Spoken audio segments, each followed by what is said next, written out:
डुबुरी ठारू चंडीखोल पर्यंत 53 नंबर जातीय राजपथ कार्य विलंब नहीं गोबरघाटी प्रतिक्रिया प्रकाश कले पूर्वतन सरपंच स्वर्णलता बानरा।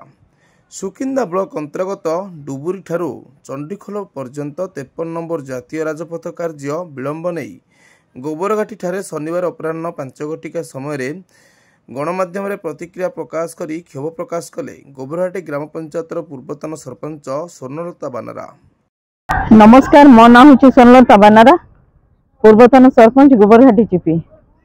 आम विस्थापन विरोधी जनमंचर समस्त सदस्य एवं प्रशासन पुलिस प्रशासन समस्ते उपस्थित आम एटा प्रस्ताव देइथिलु जे तुरंत जातीय राजपथ निर्माण करा जाऊ, किंतु सेतेबेले सेमाने आमको प्रतिश्रुति देइथिले 6 तारीख सुधा रास्ता कंप्लीट हो जिवो बोली, किंतु आज पर्यंत ता कंप्लीट हो पारु नै।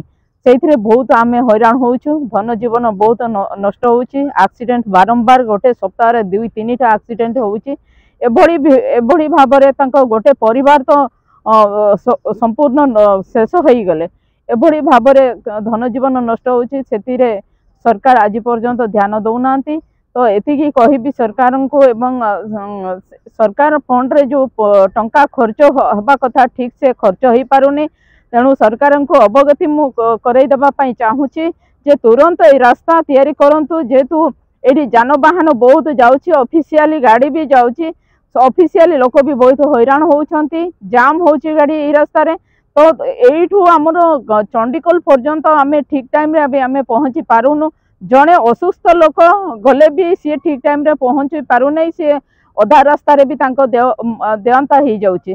तेणु मो सरकार को बारंबार गणमाध्यम माध्यम मुझे जन दूची जे तुरंत यार समाधान करा जाओ, नचेत आगामी भविष्य रे आगामी दिन में लोक मैंने जिते उत्त्यक्त हो रास्ता बंद करने भी बाध्य हेबे। एथिपाई सरकार दायी रहिबे।